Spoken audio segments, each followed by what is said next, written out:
L'héritage du Japon, objet de fascination intergénération, le célèbre katana dont vous connaissez toute l'histoire est potentiellement la première partie de cette vidéo consacrée à son utilisation.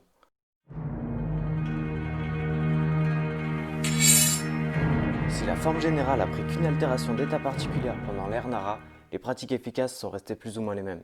Ma première approche a été de dissocier l'arme en elle-même de la culture de son pays d'origine, parce qu'elle est très fortement imprégnée des ferveurs religieuses, et les religions, c'est la corde sensible.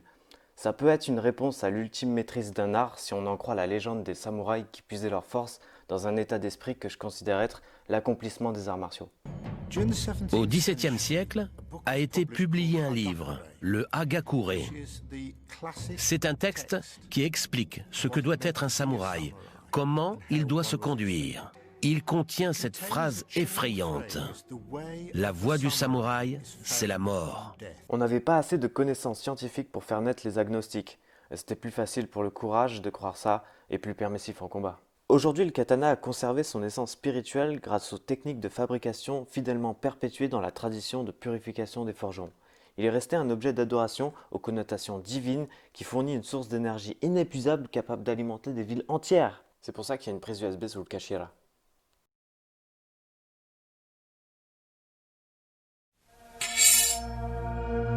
J'évalue les compétences d'une arme en 4 critères, et chacun sollicite au moins un des 5 sens pour éliminer le doute de la réflexion.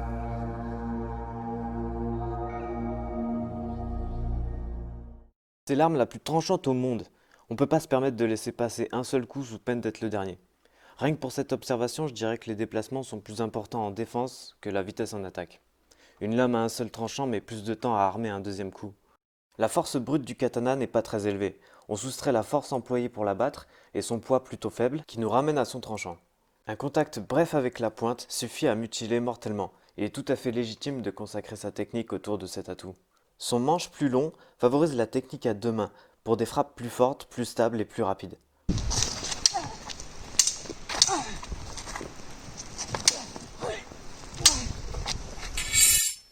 Vous avez pu constater le procédé de fabrication qui obtenait des résistances variées en jouant sur la teneur en carbone. Il est possible de briser une lame de katana en portant des frappes violentes répétées au même endroit. C'est l'arme la plus tranchante au monde, mais ça reste de l'acier. Pour un angle aussi obtus, les chocs de même nature émoussent très vite la lame.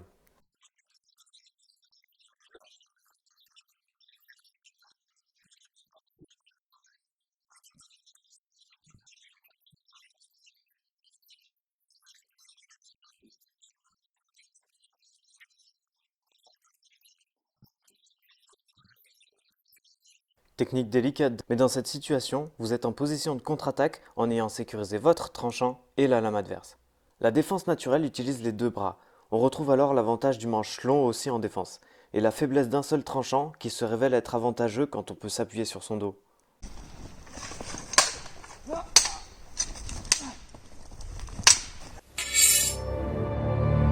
Un des facteurs les plus importants pour les arts martiaux. Petite astuce, si comme pour moi ça vous offre un gain de rapidité, vous devez faire appel au ki, ou chi selon les... Vous vous concentrez brièvement sur le geste à exécuter, vous contractez les muscles concernés tout en expirant, puis vous retenez votre respiration et vous relâchez tout au moment de l'exécution. Un katana c'est pas lourd, entre 900 grammes et 1,5 kg. On peut facilement être rapide avec une musculature normale.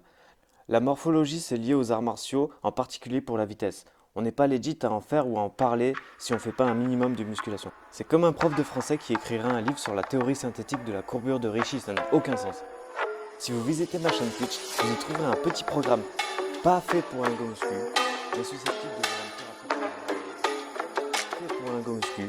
mais susceptible de vous rendre plus rapide pour le maniement des armes. Dans un combat, il ne faut jamais être face au soleil. Il faut toujours avoir le soleil ou la lune derrière soi. On peut s'en servir pour aveugler l'ennemi. Le meilleur guerrier est celui qui sait tirer profit de la situation. Il faut faire preuve de discernement en plein combat. Éveiller un grand sens de l'observation pour faire abstraction sous tension. Utiliser le décor augmente les champs du possible et la dimension des combats. Il en va de même pour tout ce qui entoure le sabre. Le style aérien que j'aime beaucoup appliquer à tout ce que je touche, je suis pas si à l'aise avec. Son seul tranchant limite les attaques possibles, et rediriger une lame courbée dans les airs, c'est difficile. Mais surtout, j'ai trouvé plus fort.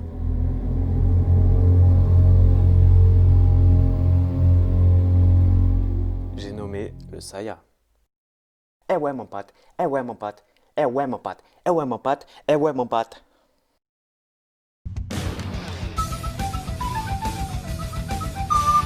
Le fourreau sorti de la ceinture, prêt à être employé.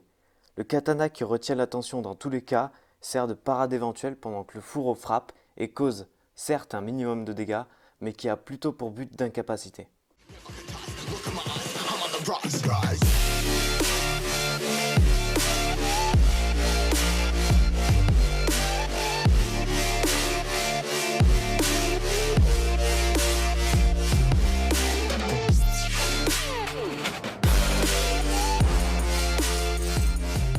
Le katana et les sabres en général peuvent être saisis de deux façons. La prise conventionnelle dite junte et la lame fantôme sakate, avec chacune un répertoire de techniques associées. Je ne vais pas m'attarder sur la prise conventionnelle que je considère en toutes circonstances, en tout point, attaque, défense, vitesse, équilibre, supérieure et plus facile à saisir que la sakate. Malgré ça, si certains s'obstinent à vouloir employer la lame fantôme, c'est parce que comme son nom l'indique, il est plus difficile de prédire la trajectoire des attaques en sakate.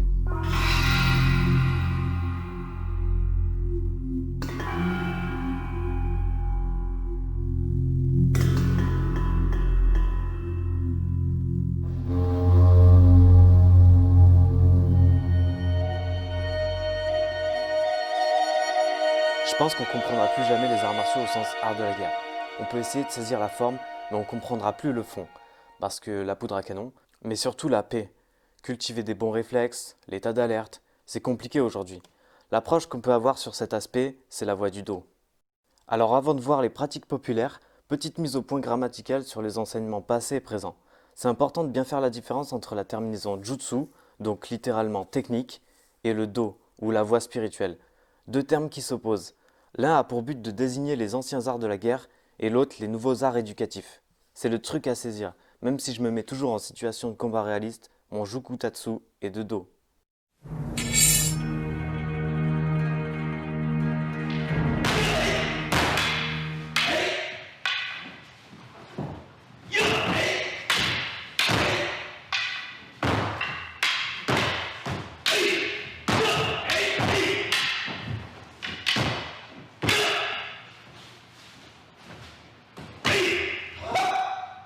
C'est les fondamentaux et la base des mouvements au katana. Jutsu, on se rappelle, anciens arts de la guerre, qui pour moi est synonyme d'optimisation des mouvements car sa vie en dépendait. C'est pour ça qu'il est intéressant d'étudier les bujutsu. Quand je saisis une arme, j'essaye de la comprendre en la manipulant dans les airs. J'y réfléchis un certain temps et j'imagine des situations pour découvrir les mouvements instinctifs qui s'y libèrent. Ça peut paraître compliqué pour certains, alors faites attention mais essayez, c'est le kenjutsu. Quand on a fait connaissance, les questions deviennent moins indiscrètes et on peut voyager en profondeur grâce à ce magnifique ouvrage de la Katori Shintoryu de Maître Otake, l'héritage du sabre et du divin, que je considère être la meilleure des 32 écoles au Japon, principalement pour l'amplitude maximale des coups via les poignets et leur intensité. Je vous mets un lien dans la description.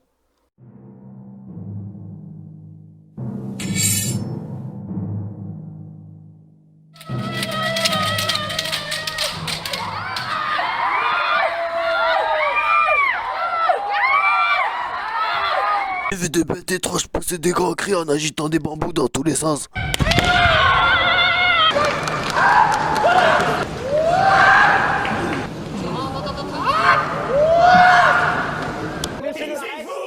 Ne sous-estimez pas le kiai, il est aussi efficace comme diversion que comme libération d'énergie.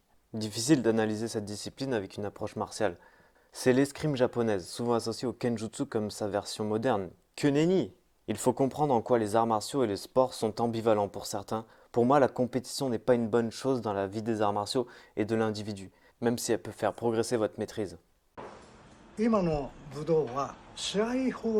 De nos jours, les arts martiaux sont basés sur la compétition, mais c'est contraire à l'éthique de la voie du sabre. Il faut cultiver la modestie.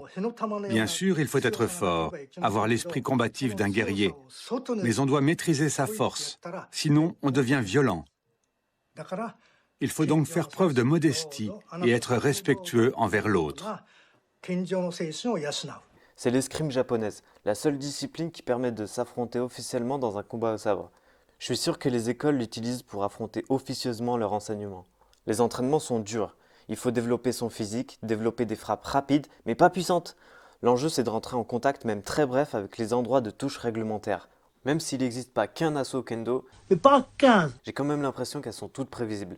En admettant que l'intimidation et la peur par le kiai ne sont pas des méthodes légitimes à votre maîtrise, le kendo peut néanmoins vous apprendre l'esprit combatif. Et ça, même en dehors des arts martiaux, c'est utile.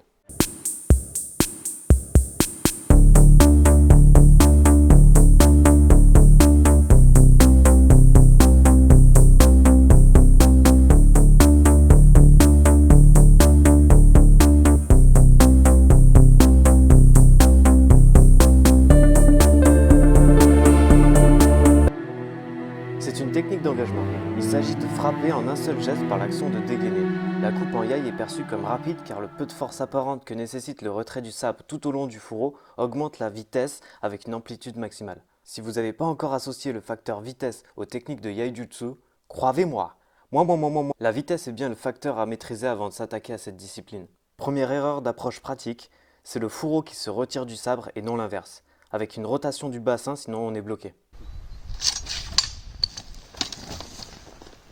Toutes les situations de combat ne sont pas au katana déjà dégainé. Comme dans un duel de western, on peut se déplacer confortablement en gainé, détecter les intentions hostiles, s'approcher d'un air pacifique avec une confiance extrême dans sa technique et... Tsoriegedan!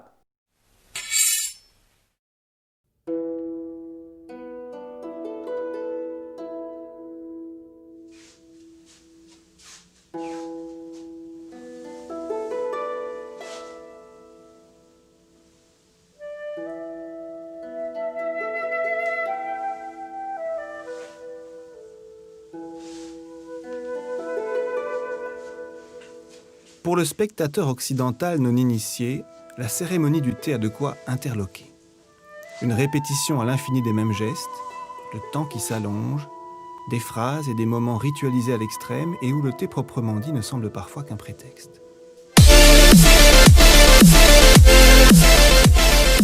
assisté à des démonstrations, j'ai vu plusieurs représentations. Vous savez ce que j'ai compris? Je vais vous le dire. J'ai rien compris.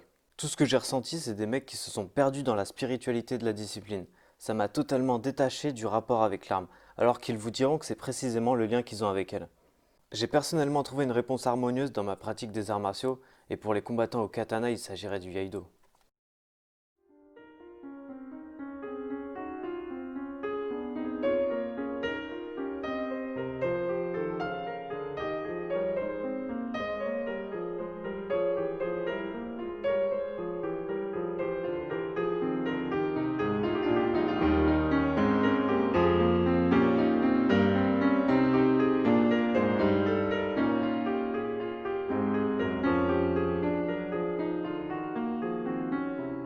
Totalement descendant de l'aikijutsu en association avec le kenjutsu, ça fait beaucoup d'enseignements koryo. Mais ça reste une discipline controversée au katana pour plusieurs raisons, notamment pour la version théorique option aikiken qui se révèle être en réalité une forme vulgaire du kenjutsu, comme le ninjutsu qui adopte une pratique personnelle au ninjato.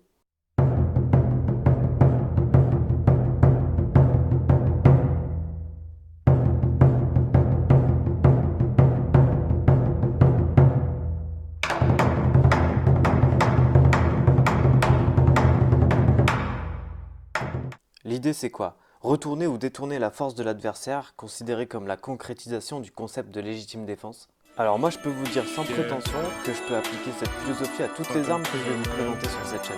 Alors pourquoi s'arrêter au katana? Cette discipline s'applique et concerne un seul type d'adversaire, du genre bourrin, prévisible, et à engager tout leur corps dans une attaque, et de préférence pas trop rapide.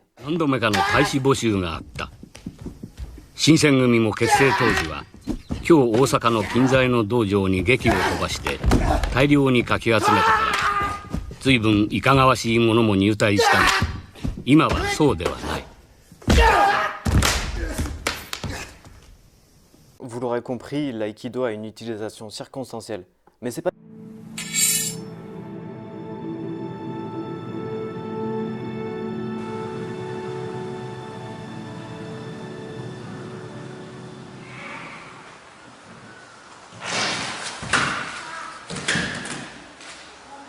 C'est une validation concrète de votre geste au sabre. Si votre poignet n'est pas ferme et votre lame vacillante, votre découpe ne sera pas nette. Et qui dit découpe pas nette, dit moins de dégâts internes. Net.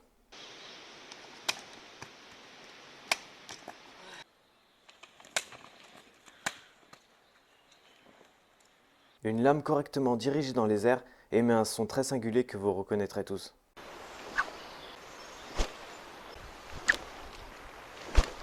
Dans ma vision des choses, les combats même fortement engagés peuvent avoir d'autres résolutions que des effusions de sang. Ça dépend de la conviction du concerné et d'un incroyable score en apaiser les cœurs. Kenshin pour exemple, dans ces cas-là, le bateau d'eau ne nous concerne pas vraiment. S'il vous faut un katana authentique, fabriqué par l'expertise la plus qualifiée, un katana baptisé mais dont vous serez fier, commandé au Japon parmi les 350 forgerons encore en activité, et si vous connaissez Aya Nakamura, vous connaissez forcément Miyahiri Norihiro. Ce gars-là a été nommé bien culturel immatériel. Alors si vous avez la monnaie faciale, vous savez qui appeler. On a tout dit je crois. N'oubliez pas qu'il s'agit de mon point de vue purement subjectif et préconçu. Mais bien entendu, la maîtrise ultime du katana dépend de la réunion et la pratique de toutes ces disciplines. C'est très prétentieux quand on sait qu'une vie d'homme ne suffit parfois pas à la maîtrise d'une seule. Mais voilà, il n'y a pas de secret.